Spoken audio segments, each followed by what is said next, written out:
Formally এবং legal documents college কর্তৃপক্ষের নিকট জমা দিয়েছিলাম এবং আমরা 24 ঘন্টা সময় দিয়েছিলাম যে 24 ঘন্টার মধ্যে আমরা সুনির্দিষ্ট বিচার এবং আমাদের সকল দাবি মেনে নেওয়া হয়। কলেজ কর্তৃপক্ষ আমাদেরকে আশ্বাস দিয়েছিল যে আজকে সকাল 10:30টার সময় আমরা আমাদের রেজাল্ট নিতে আসবো।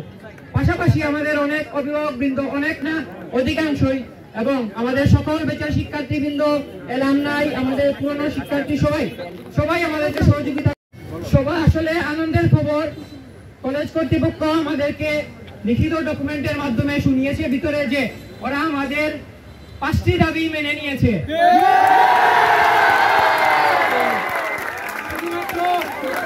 সকল দাবি মেনে নেওয়ার পাশাপাশি আমরা যে 6টি দাবি দিয়েছিলাম সংস্কার ও পরিবর্তনের ক্ষেত্রে কলেজের অথরিটিকে, ওরা সেই 6টি দাবিও মেনে নিয়েছে।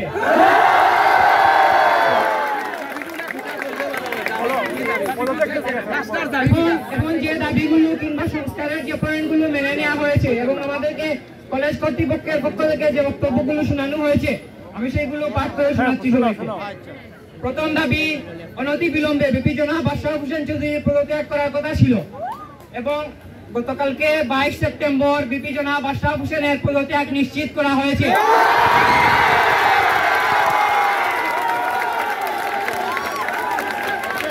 দ্বিতীয় দাবি,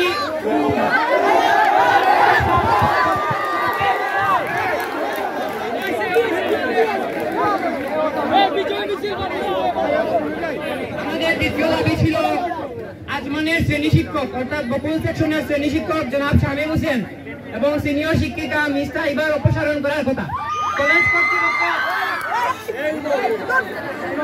কলেজ কর্তৃপক্ষ বলেছে সুন্দর শিক্ষা ব্যবস্থার জন্য শ্রেণী শিক্ষক জনাব শামীম হোসেন এবং মিস তাইবা বেগমের অপসারণ করা হয়েছে 22 সেপ্টেম্বর।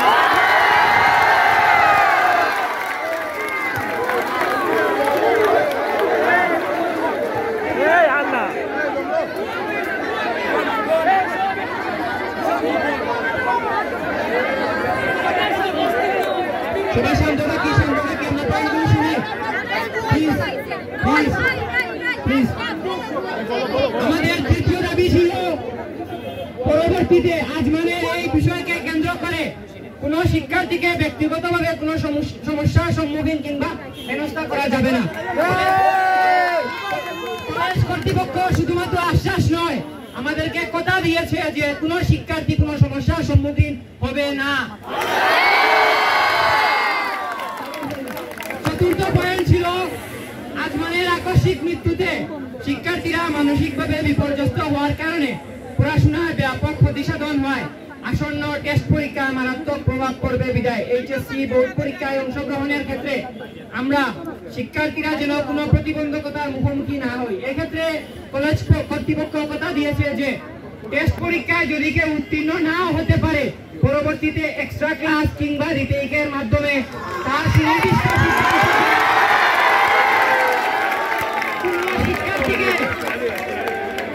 শিক্ষার্থীকে টিসি দেওয়া হবে না, ওরা কথা দিয়েছে। পঞ্চম পয়েন্ট ছিল, আপনারা জানেন কলেজের নোটিশ বোর্ডে আসমান মারা যাওয়ার পরে একটি এসএমপির একটি সংবাদ বিবৃতি টানানো ছিল। আমাদের কথা ছিল যে এই সংবাদ বিবৃতি সরাতে হবে এবং কলেজ কর্তৃপক্ষ সেই বিবৃতি সরিয়ে নিয়েছে। এখন আসি আমরা সংস্কার কিংবা পরিবর্তনের পয়েন্টে। প্রথম পয়েন্ট ছিল ভবিষ্যতে কোন শিক্ষার্থীর অভিভাবকের সাথে যেন অসদাচরণ না হয়। কথা দিয়েছে যে ওরা কোন অভিভাবকের সাথে কোনো খারাপ আচরণ ভবিষ্যতে বরদাস্ত করবে না। দ্বিতীয় পয়েন্ট, আগামীতে কলেজ কর্তৃপক্ষের ব্যবহার ও নীতি যেন শিক্ষার্থী বান্ধব হয়। জনাব মেজর নাজিমুদ্দিন স্যার অধ্যক্ষ মহোদয়ের নিকট নির্দেশ দিয়েছেন যে কলেজের নীতিগুলো আগামীতে যেন শিক্ষার্থী বান্ধব হয়, সেই ব্যবস্থা অনতিবিলম্বে গ্রহণ করা হয়। পরীক্ষার রুটিন তৈরির ক্ষেত্রে শিক্ষার্থীদের মতামতের গুরুত্বের কথা তুলে ধরা হয়েছিল এবং আনুষ্ঠানিকভাবে প্রয়োগের কথা ছিল। তারা বলেছেন যে পরীক্ষার রুটিন এখন থেকে খসড়া রুটিন তৈরি করে আমাদের শ্রেণীকক্ষে পাঠানো হবে। শিক্ষার্থীরা সেই খসড়া রুটিন দেখে সিদ্ধান্ত নিবে যে এই রুটিন আদৌ তাদের জন্য ঠিক আছে।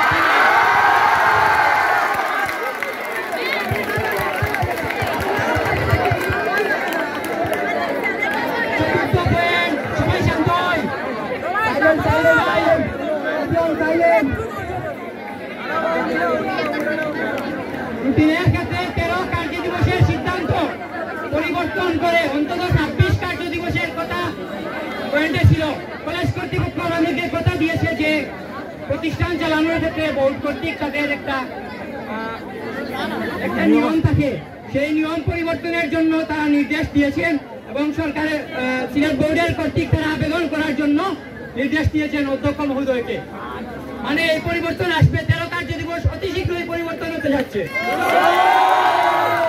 এবং শিক্ষার্থীরা কে কি বললো কারোর সাথে যেন কোনো ব্যক্তিগত আক্রোশ না দেখায়। এবং ষষ্ঠ দাবি ছিল আমাদের ক্যাম্পাসের অনেক শিক্ষার্থী প্রতিনিধি নির্বাচন করা হয় সিলেক্টেড নট ইলেক্টেড। আমরা কথা দিয়েছিলাম যে ক্লাস ক্যাপ্টেন নির্ধারণের ক্ষেত্রে বুথ কিংবা নির্বাচনী পদ্ধতি অবলম্বন করে যোগ্য প্রতিনিধি নির্বাচন করতে এই স্টেপ নেওয়ার জন্য কলেজের নিকট স্ট্রিক্ট অর্ডার দেওয়া হয়েছে ট্রাস্টি বোর্ড থেকে। অতএব আমাদের সকল সংস্কার এবং শিক্ষার্থীদের দাবি মেনে নেওয়া হয়েছে, দাবি মেনে নেওয়া হয়েছে এবং শিক্ষার্থীরা আমরা সবাই সফল।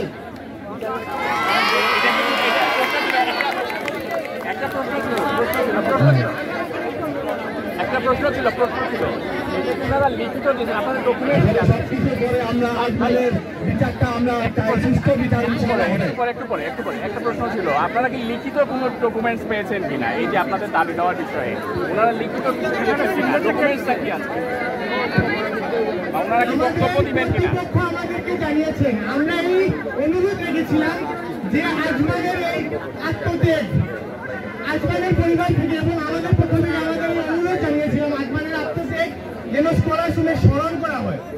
আমাদের কর্তৃপক্ষ জানিয়েছেন এইটা আমাদের শিক্ষার্থীরা এবং কর্তৃপক্ষরা মিলে ডিসিশন নেওয়া হবে যে এই দিন যেন স্কলারশিপে স্মরণীয় হয়ে একটা দিন উদযাপন করা হবে বা পালন করা হবে এই ডিসিশন আছে।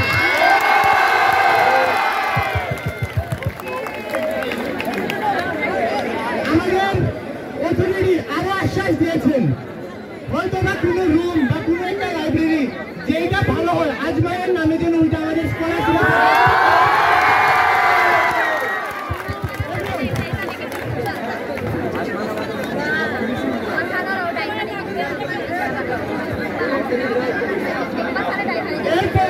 এরপর আমরা অনুরোধ করেছিলাম আমাদের কর্তৃপক্ষের কাছে ভবিষ্যতে যদি কোনো টিচারের প্রতি আমাদের কোনো অভিযোগ থাকে এইটার জন্য এরা প্রাতিষ্ঠানিকভাবে কোনো একটা ব্যবস্থা করেন যেন আমরা আমাদের অভিযোগ জানাতে পারি।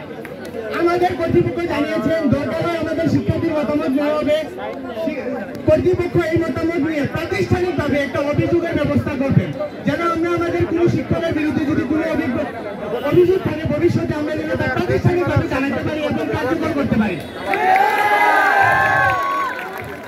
এরপর আমাদের সকল শিক্ষার্থী সকল অভিভাবক বৃন্দ এবং আমাদের বড় ভাই বড় বোনেরা সবাইদের কাছে আমরা কৃতজ্ঞ। আমরা আমাদের কৃতজ্ঞতা প্রকাশ করছি আপনারা আমাদের সকল বিষয় সমর্থন করেছেন, সকলভাবে আমাদের সহযোগিতা করেছেন, এই জন্য আমরা আন্তরিকভাবে কৃতজ্ঞতা প্রকাশ করছি। আপনাদেরকে ধন্যবাদ।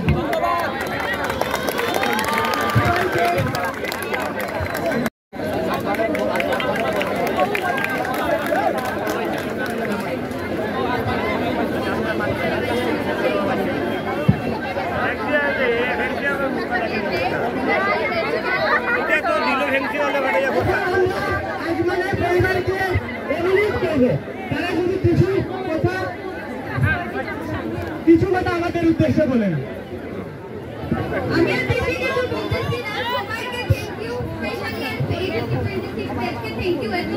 সুন্দরভাবে আগে কোনো ভায়োলেন্স ছাড়া কি করছে এখানে সিনিয়র জুনিয়র কেউ মানে যতটুকু হেল্প করা সবাই হেল্প করছে। আর স্পেসিফিকলি যদি বলি আসমানের ফ্রেন্ডসদেরকে আমি অনেক অনেক থ্যাংক ইউ। ওরা এত সুন্দরভাবে আমাদের সাথে ডিসকাস করে প্ল্যান করছে আর এইটাই অর্গানাইজ করার জন্য অনেক অনেক থ্যাংক ইউ।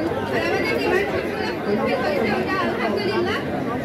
আর কিছু বলে সবাইকে থ্যাংক ইউ। আমাদের অনুরোধ প্রেস যারা আসছেন, আমাদের